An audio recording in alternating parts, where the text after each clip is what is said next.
Ada beberapa akar dari pleasure ini. Yang pertama, mengapa sih orang sampai berlaku people pleaser tadi? Karena ketakutan, kekhawatiran. Jadi yang paling jelas adalah takut tidak disukai orang.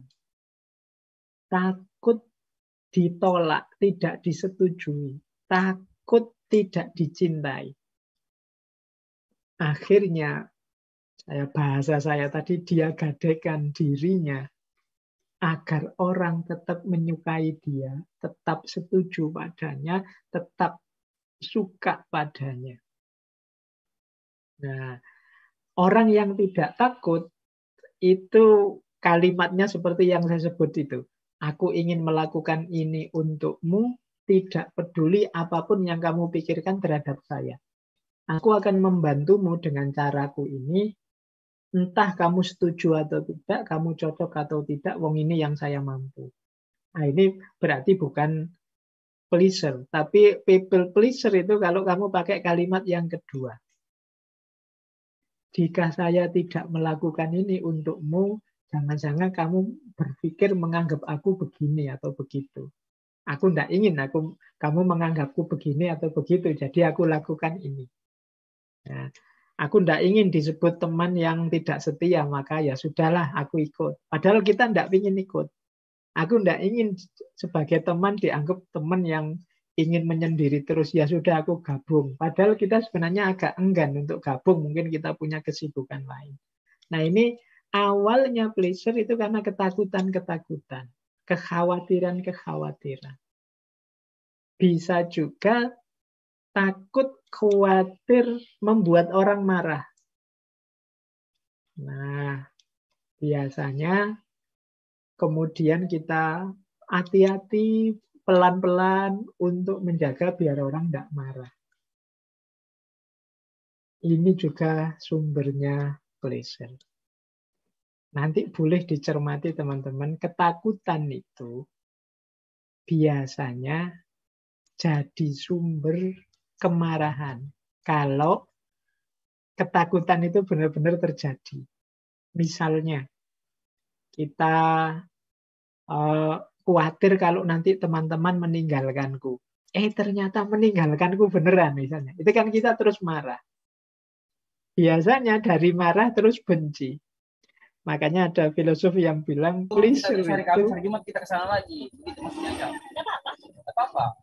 Yang penting banyak sahabat-sahabat yang hadir. Rumusnya tetap seperti minggu lalu ya teman-teman. Kalau Zoom seperti ini harus longgar hatinya. Oke, baik. Saya lanjutkan. Jadi ada filosof yang bilang orang yang punya karakter people pleaser ini dalam dirinya kemungkinan ada 3 penghuni yang sifatnya negatif. Yaitu ketakutan, kemudian kemarahan, dan kebencian. Jadi, kalau yang ditakutkan tadi benar terjadi, biasanya dia terus marah. Kemarahan itu biasanya berlanjut jadi benci. Khususnya benci pada dirinya sendiri. Ngapain aku tadi kok begitu? Ngapain aku kok tidak begini saja? Mengapa aku tadi kok iya saja kok tidak bilang tidak? Atau sebaliknya kenapa aku kok bilang tidak, harusnya aku bilang iya. Jadi dari kemarahan, dari ketakutan muncul rasa marah pada diri sendiri dan pada akhirnya benci pada diri sendiri. Makanya tadi saya bilang people pleaser ini lawannya self love. Karena dia berujung pada kebencian pada diri sendiri. Membuat kita jadi tidak berharga. Kita merasa tidak nyaman dengan diri kita sendiri. Jadi akarnya ada di sini. Maka teman-teman yang mungkin introspeksi, muhasabah, coba dicek. Ada enggak rasa-rasa seperti ini?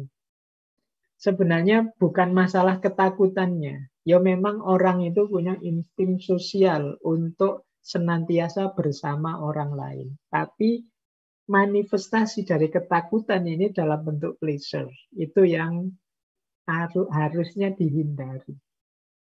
Jadi, karena kalau arahnya ke sana itu meskipun kita sudah melakukan seperti yang mereka inginkan, tidak ada jaminan kok mereka itu suka, mereka itu senang dengan yang kita lakukan. Akan lebih marah lagi kita kalau kita sudah mengikuti mereka, tapi mereka tetap saja tidak mengakui kita. Tetap saja tidak suka dengan kita. Oh, itu double sudah kemarahan kita. Saya sudah mengorbankan diri, mengorbankan prinsip, ternyata tetap saja tidak diterima. Nah, itu kita tambah benci. Mungkin tidak hanya pada diri kita, tapi juga pada yang lain. Baik, ini akar yang pertama dari pleasure tadi.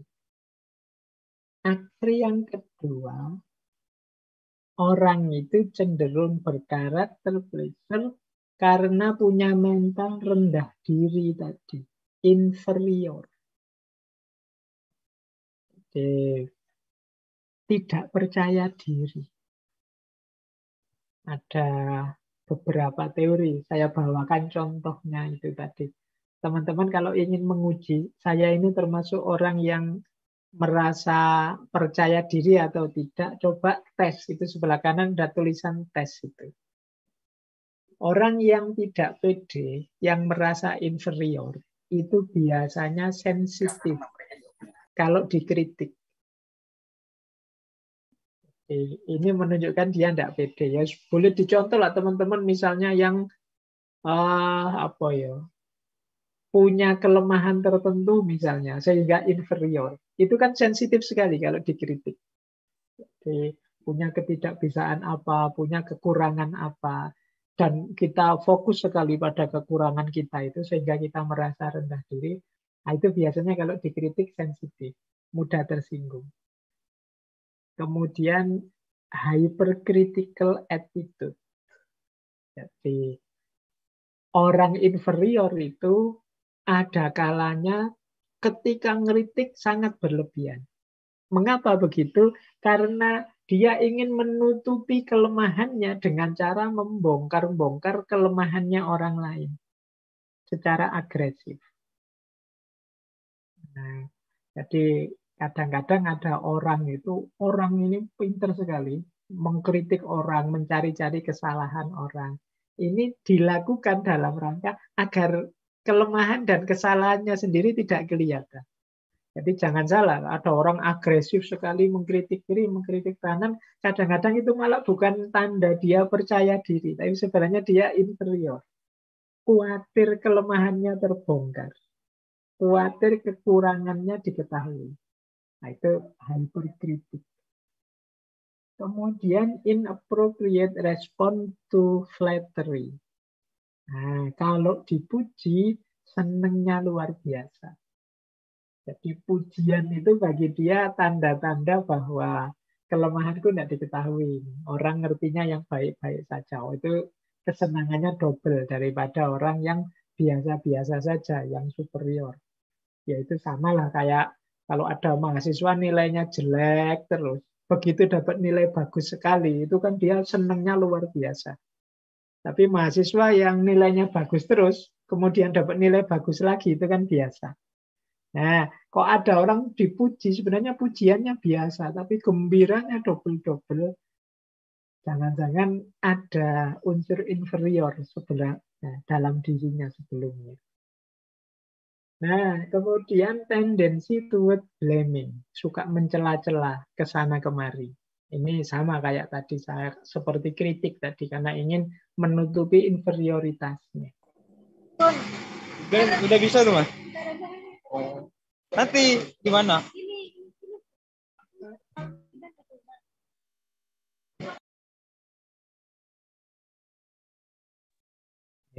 Saya lanjutkan ya, enggak apa-apa. Dianggap iklan saja biar saya enggak ngomong terus, nanti capek.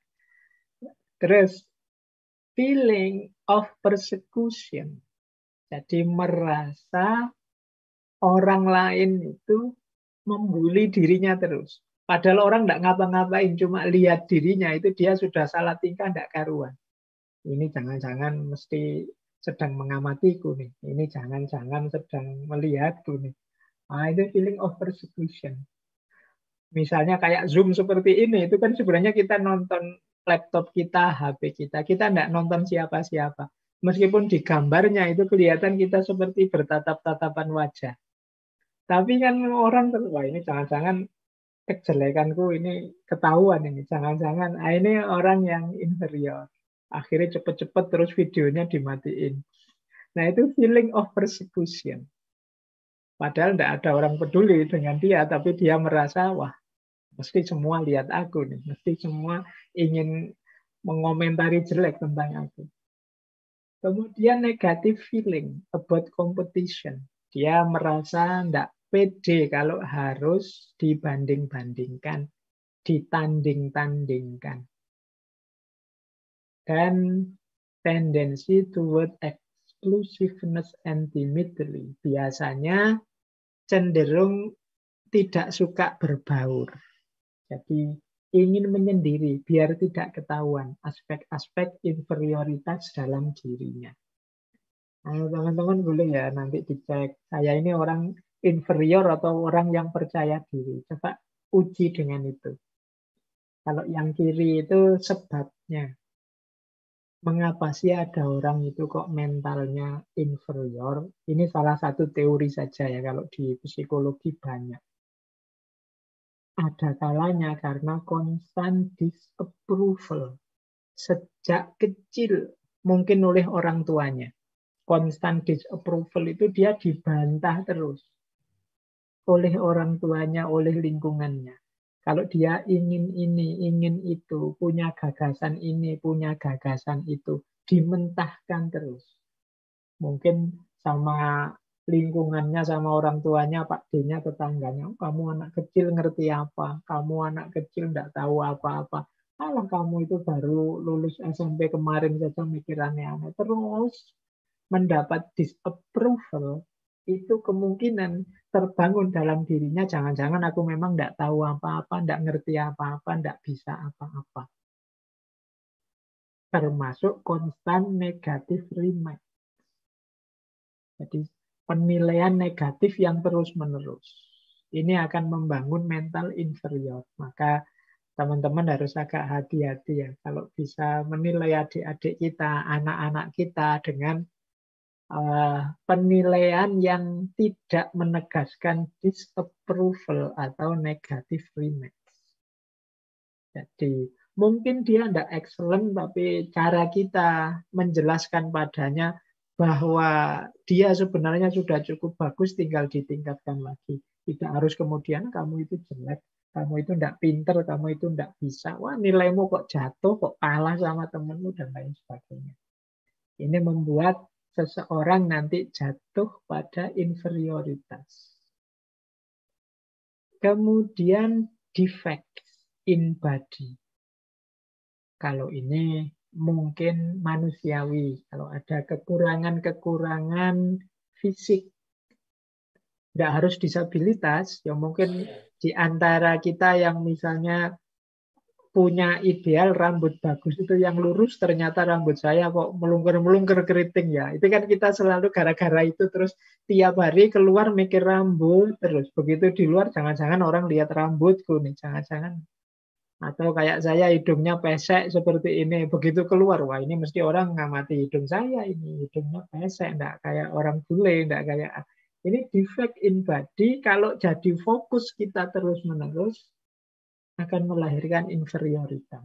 Kita lupa bahwa selain titik yang kita menurut kita agak kurang itu masih banyak aspek-aspek hidup kita yang lain yang bisa dibanggakan.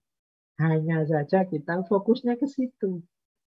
Kita hidup ini kan sering begitu, hanya fokus pada titik kecil yang kurang.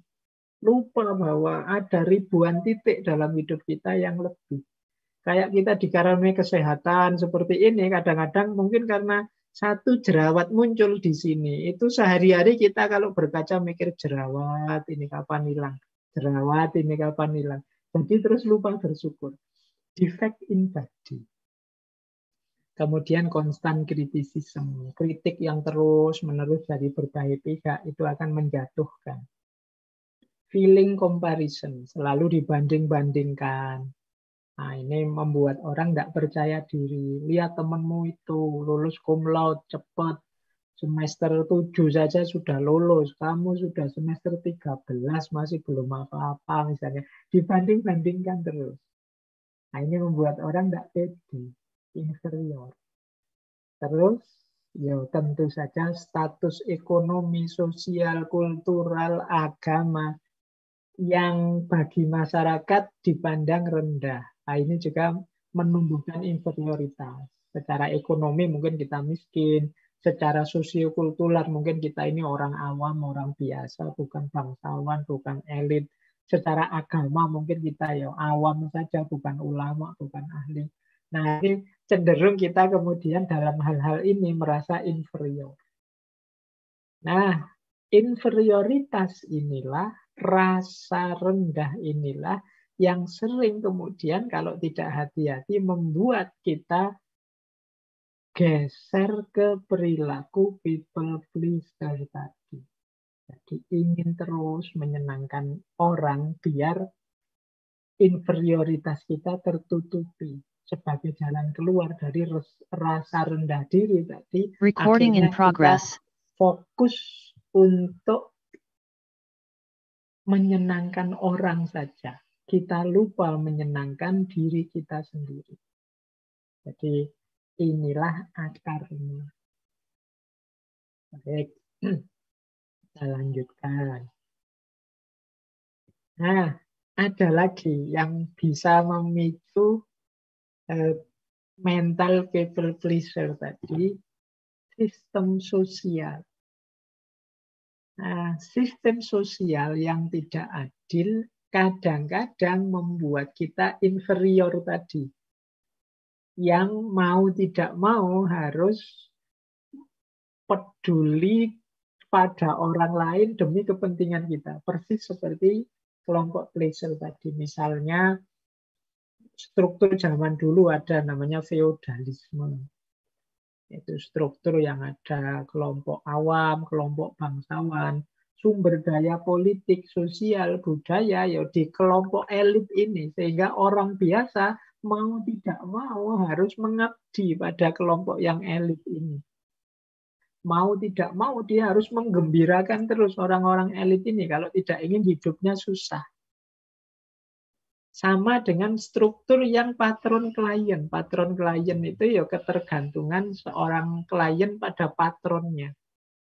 Ya persis sama lah kayak misalnya orang-orang seperti kita yang awam pada ustadz-ustadz yang kita patuhi, pada ahli-ahli agama yang kita percaya. Ini kan kalau dalam teori sosial semacam patron klien. Kita kurang dalam bidang itu, padahal bidang itu penting. Maka kita bergantung pada mereka. Kita disuruh mereka apa saja mau, asalkan kita diberi reward, misalnya tadi pengetahuan agama, diberi reward status sosial, diberi reward, ini patron klien namanya. Jadi kita berusaha menyenangkan mereka terus, agar mereka memberikan yang kita butuhkan. Nah, ini relasi patron klien. Kalau zaman feodal itu ya berarti para bangsawan, ningrat, ini kan yang menguasai macam-macam sumber daya. Mau tidak mau kita harus dekat dengan mereka untuk bisa menikmati sumber daya tadi. Atau struktur kapitalistik, kalau ini analisisnya Karl Marx, bagaimana pemilik modal ini lebih kuasa. Mau tidak mau kita harus patuh pada yang punya kapital. Kalau hari ini yang punya uang. Mengapa? Karena uang di tangan mereka, sementara kita hidup butuh uang. Berarti apa? Bagaimana caranya uang yang di tangan mereka itu ya dibagilah sedikit-sedikit ke kita. Entah dengan cara apa, sesuai yang mereka butuhkan yang bisa kita berikan pada mereka. Nah, ini struktur. Jadi ada ternyata sistem-sistem sosial tertentu yang mungkin coraknya unjustice, tidak adil, yang membuat kita mau tidak mau harus berlaku people pleaser tadi, menyenangkan mereka yang menguasai sumber daya dalam hidup, biar kita dapat fasilitas, biar kita diberi yang kita butuhkan, yang kita inginkan. Nah, ini mungkin kalau ada teman-teman yang ingin ngangkat judul skripsi tentang ini boleh. Hubungan antara sistem sosial dan mentalitas menyenangkan orang lain saja. Nah, ini kadang-kadang memang situasinya seperti ini. Kita tidak ingin sih people pleaser tadi, tapi dalam hidup kita sering terjebak sistem semacam ini. Mau tidak mau, wong ini kebutuhan primer kita, akhirnya kita berusaha memberikan yang kita punya dan mengorbankan yang kita miliki demi kebutuhan-kebutuhan sosial, budaya, dan lain sebagainya, termasuk agama. Ini akar yang ketiga. Akar yang keempat adalah ketergantungan. Kalau ketergantungan ini ya kesadaran bahwa kita ini saling membutuhkan. Tapi kemudian kita menganggap yang diberikan oleh orang lain itu lebih penting daripada yang bisa aku berikan padanya. Ya misalnya apa ya, mudahnya kita dengan teman kita misalnya sak kos-kosan berdua dengan teman di kampus yang jauh, teman kita ini punya kendaraan, kalau kita kan tidak punya. Akhirnya tiap kali berangkat ke kampus kita bareng dia. Nah, ya hidup itu memang sosial, tapi kita menganggap dia ini memberikan lebih banyak padaku. Yaitu apa? Tumpangan tiap hari untuk kuliah. Akhirnya apa? Kita merasa aku harus menyenangkan dia terus.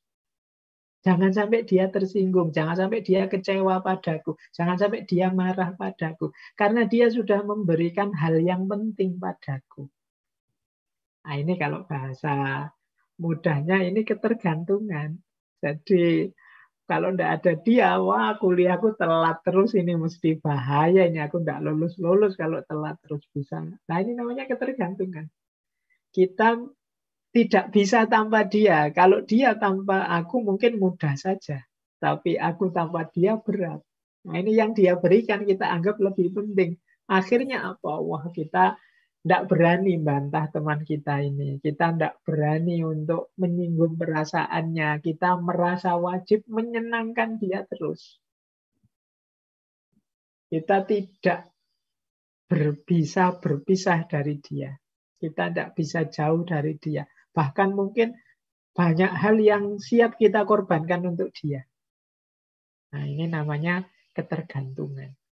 Ya tidak hanya contoh di kampus tadi, mungkin di kampung, mungkin terhadap siapa saja yang kita merasa dapat banyak hal yang penting sehingga kita wah jangan sampai temanku ini, jangan sampai ustadku ini, jangan sampai tetanggaku ini, jangan sampai dosenku ini tersinggung padaku, marah padaku, tidak enak padaku.